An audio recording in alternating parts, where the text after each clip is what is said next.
बड़ी खबर है कि ईरान ने पिछले 24 घंटों में हुए अमेरिकी सैन्य हमलों की निंदा की है। संयुक्त राष्ट्र चार्टर का घोर उल्लंघन इसे बताया गया है। ईरान ने चेतावनी भी दी, उसके खिलाफ सैन्य कार्रवाई के लिए किसी देश की जमीन या सुविधाओं का इस्तेमाल हुआ तो उसे भी निशाना बनाया जाएगा। और यही कारण है कि खबर सामने आई।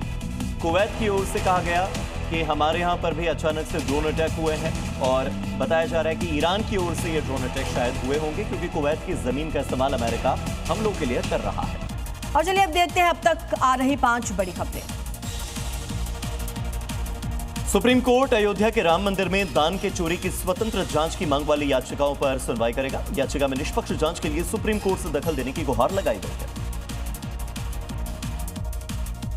बंगाल सरकार अवैध मदरसों के खिलाफ एक्शन की तैयारी में है। 12 जिलों में अवैध मदरसों की पहचान के 18 सदस्यीय समिति का गठन किया गया है। मध्य प्रदेश के दतिया विधानसभा उपचुनाव के लिए आज नामांकन का आखिरी दिन है। बीजेपी के आशुतोष तिवारी और कांग्रेस के उम्मीदवार घनश्याम सिंह नामांकन करने वाले हैं। आशुतोष तिवारी के नामांकन में नरोत्तम मिश्रा भी शामिल होंगे। उन्होंने बीजेपी की जीत का दावा किया।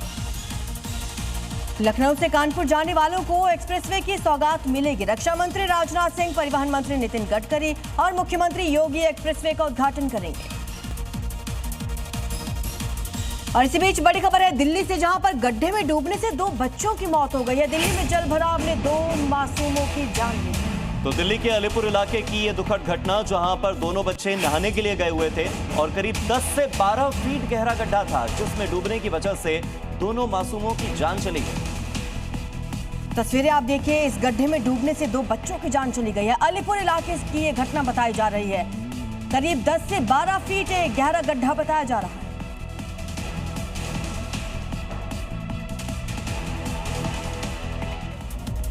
लेकिन गड्ढा 8 से 10 फीट गहरा था, जबकि बच्चे छोटे थे, जिससे गेंद निकालने के दौरान दोनों गड्ढे में गिर गए। जिसके बाद साथ खेल रहे बच्चों ने शोर मचाया, जिसके बाद स्थानीय लोगों ने दोनों को बाहर निकाला और शव पोस्टमार्टम के लिए भेज दिया। शुरुआती जांच में सामने आया है कि खेत में पानी निकासी के लिए गड्ढा बनाया गया था, जो बरसात के पानी से भर गया था, जिससे बच्चे हादसे का शिकार हो गए। हालांकि पुलिस ने जांच के बाद सबूतों के आधार पर कार्रवाई की बात कही है। और अब खबर हिमाचल प्रदेश से, जहां पर भारी बारिश और लैंडस्लाइड से बड़ी संख्या में रास्ते बंद हो चुके हैं। इसके बाद लोगों की परेशानियां भी दोगुनी हो चुकी हैं। हालात कुछ ऐसे हैं कि एक बारात को गाड़ी छोड़कर पैदल लेकर जाना पड़ा।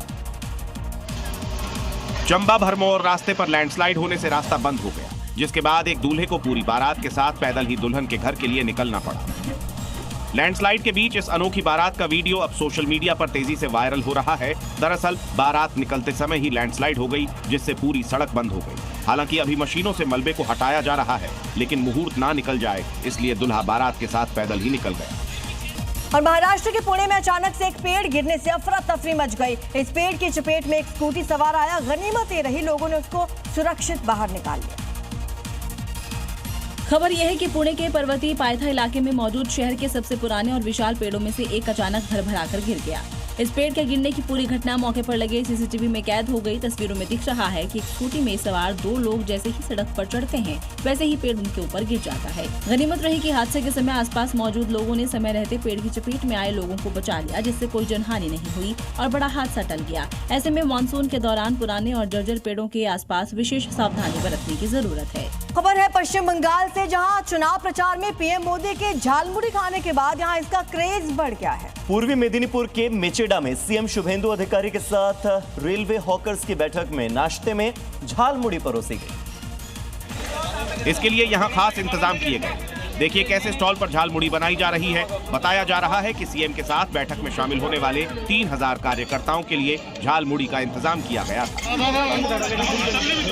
इसकी तैयारी काफी पहले से शुरू हो गई थी। जब लोग पहुंचे तो उन्हें बैठक में नाश्ते के दौरान मसालेदार झालमुड़ी परोसी गई। पश्चिम बंगाल में झालमुड़ी खाने और खिलाने की परंपरा काफी पुरानी है, लेकिन बीजेपी की सरकार आने के बाद सरकारी आयोजनों में भी झालमुड़ी परोसी जा रही है।